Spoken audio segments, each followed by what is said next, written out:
السلام علیکم ناظرین، نیوز مارننگ میں آپ کو خوش آمدید کہتے ہیں۔ ناظرین، وہی ہوا جس کا ایک عرصے سے مطالبہ کیا جاتا تھا۔ حسین حقانی جو پاکستان میں سفیر تھے، امریکہ میں سفیر تھے پاکستان کے، جو کہ اب سابقہ سفیر ہو گئے ہیں، وہ کل مستعفی ہو گئے۔ وزیراعظم یوسف رضا گیلانی، صدر آصف علی زرداری، احمد شجاع پاشا، چیف جسٹس اشفاق پرویز کیانی کے ساتھ ملاقات کی انہوں نے اور اپنی وضاحت پیش کی جو ان پر الزام لگایا جا رہا تھا میمو کے حوالے سے، اور کل انہوں نے استعفیٰ دے دیا ہے۔ وزیراعظم نے یہ استعفیٰ منظور بھی کر لیا ہے۔ سیاسی عسکری قیادت کا اجلاس، حسین حقانی سے استعفیٰ لے لیا گیا۔ ترجمان وزیراعظم کا کہنا ہے کہ میمو کے معاملے کے اعلیٰ سطح تحقیقات کا اعلان کر دیا گیا ہے۔ استعفیٰ منظور کر لیا گیا، مقصد تحقیقات یقینی بنانا ہے۔ ترجمان وزیراعظم ہاؤس سیکیورٹی، FIA، پولیس، دفتر خارجہ حکام کی مشترکہ کمیٹی بنائی جائے گی، اور آج بھی صدر آصف علی زرداری، وزیراعظم گیلانی کے درمیان ملاقات متوقع ہے اسی ایشو کے حوالے سے، اور کہا جا رہا ہے کہ یہ جو استعفیٰ لیا گیا ہے حسین حقانی سے، اس کا مقصد یہ ہے کہ ان پر جو الزامات لگائے گئے ہیں، جو میمو کی حقیقت ہے، وہ کھل کے سامنے اور تحقیقات کی جائیں، تاکہ عوام کے سامنے، اپوزیشن کے سامنے، تمام جو اس ملک میں رہنے والے لوگ ہیں، چاہے وہ سیاستدان ہیں اور چاہے وہ عوام، ان کے سامنے اس سارے معاملے کی تحقیقات جو ہے منظر پر آ سکے۔ لیکن حسین حقانی کے استعفے سے میمو اسکینڈل نے نیا رخ اختیار کر لیا ہے۔ استعفیٰ وزیر خارجہ کی بجائے وزیراعظم کو پیش کیا گیا، اسے اقرار جرم سمجھا جائے گا جو در حقیقت ہے نہیں۔ ایک عرصہ پہلے یہ مطالبہ کیا جاتا تھا حسین حقانی کے مستعفی ہونے کی کہ ان کو اس منصب سے ہٹا دیا جائے، لیکن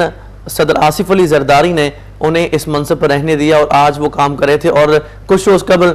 یہ واقعہ سامنے آیا ہے میمو کے حوالے سے، جو کہ ایک بزنس مین، پاکستانی نژاد بزنس مین ہے منصور اعجاز، جنہوں نے یہ معاملہ سامنے لے کے آیا ہے، جس میں حسین حقانی، صدر آصف علی زرداری کا نام سامنے آیا ہے۔ 10 مئی کو یہ خط لکھا گیا تھا اور اس وجہ سے تمام جو صورتحال منظر عام پر آئی ہے۔ منصور اعجاز کا یہ کہنا ہے کہ اس میں تمام ثبوت ان کے پاس موجود ہیں، اور DGISI احمد شجاع پاشا نے ان سے تمام ثبوت پیش حاصل کر لیے ہیں، اور کل جو ملاقات ہوئی ان کی تمام 4 بڑوں کی حسین حقانی کے ساتھ، اس میں وہ سامنے بھی لائے گئے، تلخ سوالات بھی کیے گئے حسین حقانی کے ساتھ۔ اس کے بعد وہ استعفیٰ ان سے لے لیا گیا اور وہ مستعفی ہو گئے، استعفیٰ قبول بھی کر لیا گیا ہے۔ اس پر ہم بات کریں گے، مثلا اسٹوڈیو میں موجود ہیں تجزیہ کار ڈاکٹر طارق سلطان صاحب۔ السلام علیکم ڈاکٹر صاحب، ویلکم ٹو دا شو۔ آپ کل کا یہ ایشو جو ہے میمو کا، یہ تو آپ دیکھ ہی رہے ہیں، کافی عرصے سے چل رہا ہے۔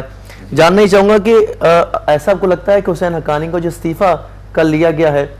وہ اس کا مطلب یہ ہے کہ اس کو ایبٹ آباد کمیشن، حمود الرحمان کمیشن کے حوالے سے اسی طرح اس کو کھٹائی میں ڈالا جائے گا، تاکہ کچھ عرصہ جو ہے اس سے عوام اور اپوزیشن اور میڈیا کا جو نظریں ہیں وہ ہٹ جائیں؟ وقاص، اگر میں اپنی بات کا آغاز ایک خوشگوار بات سے کروں تو میرا خیال ہے کہ آپ اس کو مضحک پہلو تک ہی لیجیے گا، ایک لطیفے کے طور پہ لیجیے۔ دیکھیے، ہم جس دور سے، جس مہینے سے گزر رہے ہیں، یہ عید قربان کا مہینہ ہے، اور ہم دیکھتے ہیں کہ اس مرتبہ جو مارکیٹ کے اعداد و شمار ہیں، یہاں لوگوں میں اجتماعی قربانی کی طرف زیادہ رجحان رہا اور بڑی قربانیوں کی طرف رجحان رہا۔ تو یہ چھوٹی قربانی کا جو تصور ہے کسی حد تک آہستہ آہستہ فیز آؤٹ ہو رہا ہے، اور قوم اس سارے شجرے میں، سارے معاملے میں کسی بڑی قربانی کو دیکھ رہی ہے۔ اور آپ نے بالکل درست اس بات کی طرف نشاندہی کی ہے کہ عموماً ہمارے یہاں یہی ہوتا ہے کہ جب کمیشن در کمیشن بٹھا دیے جاتے ہیں تو ان کا بنیادی مقصد یہی ہوتا ہے کہ کسی طرح سے اس سارے معاملے کو منظرنامے سے غائب کر دیا جائے۔ اب آپ دیکھیے، حمود الرحمان کمیشن سے ایبٹ آباد کمیشن تک جتنے بھی آپ کے آج تک اس قومی سطح پہ کمیشنز بنے، اور وہ آپ نے دیکھا کہ معروف افسانہ نگاروں نے اس کو اپنے افسانوی معاملات کا بھی بڑا اچھا حصہ بنایا، اور اس کا در حقیقت ہم من حیث القوم تاریخ فراموش قوم ہے۔ ہوتا یہ ہے کہ ہم اپنے ماضی کو 1 ماہ 2 ماہ تک یاد رکھتے ہیں، اس کے بعد سب چیزیں بھلا دی جاتی ہیں، اور غالباً ان کمیشنز کا بنانا بھی معاملات کو ایک منطقی طور پہ ایک آپ کہہ لیجئے کہ ڈیلے میں ڈالنا ہوتا ہے، اس کو مؤخر کرنا ہوتا ہے سارے معاملات کو، اور یہ تاخیر جسٹس ڈیلیڈ جسٹس ڈینائڈ کے معاملات میں بھی ایک معروف بات مانی جاتی ہے۔ اچھا، تو طارق صاحب، اگر یہ ہے، اس کا مطلب ہے کہ اگر وہ بے گناہ ثابت ہو بھی جاتے ہیں حسین حقانی، اب چونکہ ان سے استعفیٰ لے لیا گیا ہے، اگر وہ مستعفی ہو بھی جاتی ہے، وہ مستعفی ہو گئے ہیں، اگر وہ بے گناہ ثابت ہو بھی جاتے ہیں، تو میرے خیال سے ان کو مزید کوئی منصب نہیں دیا جائے گا پاکستان کے اندر، پاکستان اس ملک میں، کیونکہ وہ اتنے کنٹروورشل ہو گئے ہیں اس معاملے کے بعد؟ دیکھیں یہاں ابھی آپ نے بڑا اچھا نشاندہی کی اس بات کی. بات یہ نہیں ہے کہ استعفیٰ دیا گیا یا لے لیا گیا.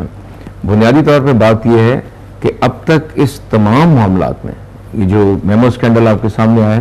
آپ دیکھیں اس کے 3 کردار، ایک مثلث تو مکمل ہوتی نظر آتی ہے ہمیں مائک ملن کی شکل میں، ہمیں منصور اعجاز منظر عام پہ نظر آتے ہیں، حسین حقانی ہمیں نظر آتے ہیں، لیکن اس کا چوتھا کونا ابھی تک پراسرار طور پہ پوشیدہ ہے. منصور اعجاز کے پیچھے کون یہ ڈور در حقیقت دیکھیے بحیثیت ایک پاکستانی سفیر کے،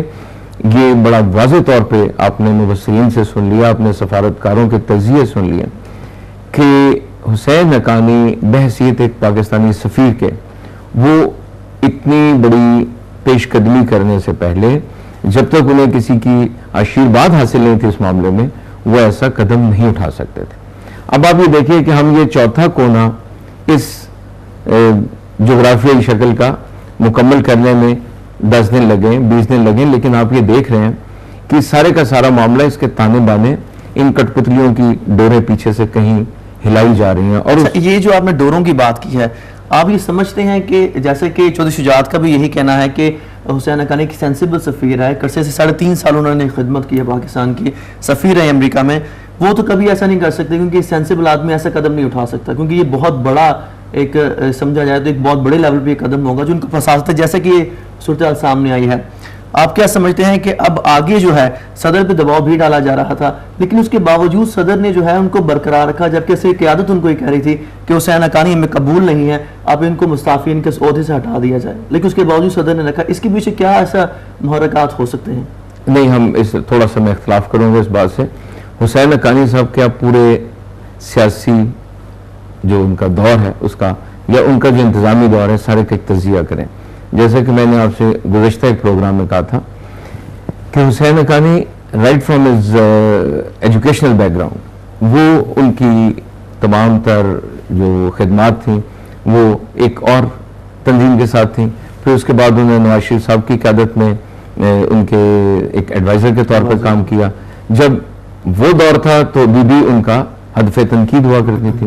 لیکن کسی طرح سے انہوں نے ایک جگہ بنائی اور یہ بی بی کے مقربین میں شامل ہو گئے. وہاں آپ نے دیکھا کہ بہت سے ایسے اقدامات ہمیں ملکی سطح پہ نظر آئے جن میں آپ نے کیری لیبر والے معاملے کو ابھی تک قوم نے فراموش نہیں کیا. تو حسین حقانی صاحب کا کردار کسی حد تک متنازع بھی رہا ہے، مشکوک بھی رہا ہے. یہ جو اب نیا ہمارے سامنے ایک دم یہ میمو اسکینڈل آیا ہے، آپ اس کو بالکل یکسر فراموش کر دیں، لیکن آپ اس کی ایک ایک شک میں جو زہر آلود جو پاکستان کے لیے خوفناک ارادے اس میں پائے جاتے ہیں. آپ دیکھیے کہ آئی ایس آئی کے کردار کو مسلسل طور پہ ہدف تنقید بنایا گیا، اس کے خاص سیکشن کو، ایس سیکشن کو معزول اور مفلوج اور معطل کرنے کی اس میں درخواست کی گئی ہے. اگر آپ دیکھیے تو وہاں کسی حد تک ملا عمر، ایمن الجوہری اور حقانی ان کے خلاف عملی اقدامات کی جو ایک وعدہ وعید کیا گیا ہے، در حقیقت معروضی طور پہ ان کی موجودگی کو پاکستان میں کنفرم کیا گیا ہے. پھر آپ دیکھیے کہ اسٹیلتھ ٹیکنالوجی امریکہ کے پاس ہے، ان کی کسی بھی عسکری مارکارائی پہ آپ اس کی دیکھیے کہ ہمیں اپنے جوہری جو ہمارے اثاثے ہیں ان پہ ایک خطرات منڈلاتے نظر آ رہے ہیں. اس کو ایک یہ دعوت دی گئی ہے، اور اس میں آپ دیکھیں کہ جو پاکستان کی عسکری قیادتیں ہیں انہوں نے بڑے بغور اس کے اوپر، بڑی سنجیدگی سے اس کے اوپر تحقیق کرنے کے بعد یہ سارا دیکھا. اب یہ دیکھیے وہ خوبصورت بات کہی تھی کہ دیوار کیا گری میرے کچے مکان کی، لوگوں نے میرے صحن میں رستہ بنا لیا. آخری بات جو اس میں آپ دیکھتے ہیں کہ وہ یہ یہاں تک مان لیا گیا ہے، اس بات کو ایک دعوت دے دی گئی ہے کہ بھارت کو کہ ممبئی حملوں میں ملوث جو ممکنہ مجرمین ہیں ہم ان کے لیے بھی پورا